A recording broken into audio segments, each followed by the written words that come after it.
పురుషుడు అనారోగ్యంగా ఉన్నప్పుడు తప్ప సాధారణంగా ప్రతిరోజు తలస్నానం చేయాలి. కానీ స్త్రీకి ఆ నియమం లేదు. 3 మాటలు నీళ్లు చల్లుకుంటే ఆమె తలస్నానం చేసినట్టే. అన్ని వేళలా తలస్నానం చెయ్యాలని నియమమేం లేదు. ఎందుచేత అంటే దీర్ఘమైన కేశభారం ఉంటుంది కనుక రోజూ తలస్నానం చేయడం అనారోగ్యకారకం అవుతుంది కాబట్టి శాస్త్రం విధించలేదు. తలస్నానం రోజూ చెయ్యాలి అన్న నియమం స్త్రీలకి ధర్మశాస్త్రం పెట్టలేదు. కానీ ఆమె పూజ చెయ్యాలని కూడా పెట్టలేదు. ధర్మపత్ని సమేతస్య, అవతల వంట చేసి పూజ చేస్తే నువ్వు పేపర్ చదువుకుంటావా? నువ్వు చెయ్యి.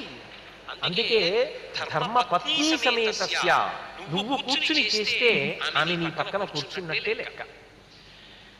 ఇప్పుడు పూజంతా ఈయన చేస్తున్నాడు, ఆమె పక్కన ఉన్నట్లుగానే లెక్కింపబడుతుంది. పురుషుడు అనారోగ్యంగా ఉన్నప్పుడు తప్ప సాధారణంగా ప్రతిరోజు